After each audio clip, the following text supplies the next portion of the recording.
saying, "The kingdom of heaven is like a king who prepared a wedding banquet for his son.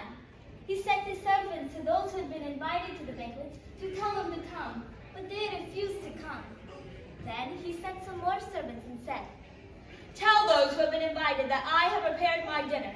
My oxen and fattened cattle have been butchered, and everything is ready. Come to the wedding banquet.'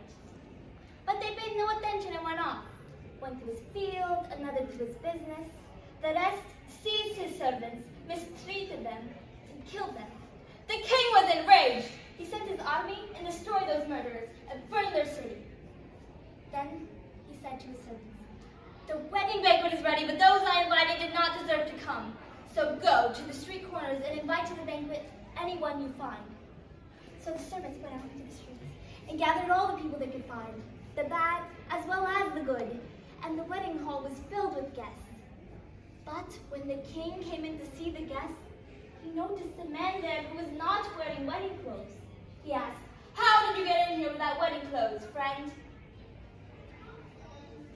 The man was speechless. Then the king told the attendants, 'Tie him hand and foot and throw him outside into the darkness, where there will be weeping and gnashing of teeth.' For many are invited, but few are chosen." Then the Pharisees went out and laid plans to trap him in his words. They sent their disciples to him along with Herodians.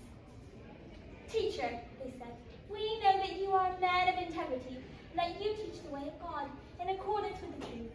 You aren't swayed by others because you pay no attention to who they are.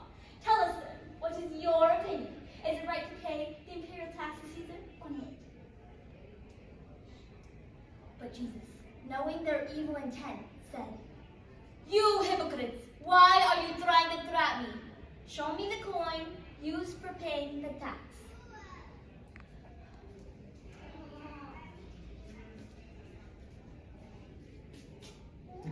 They brought him a denarius, and he asked them, "Whose image is this? And whose inscription?" "Caesar's," they replied. Then he said to them, "So, give back to Caesar what is Caesar's, and to God what is God's."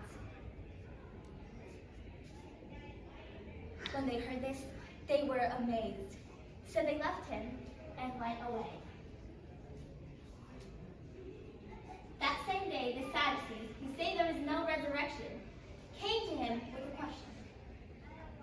"Teacher, Moses told us that if a man dies without having children, his brother must marry the widow and raise up offspring for him. Now, there were 7 brothers among us. The first one married and died, and since he had no children, he left his wife to his brother.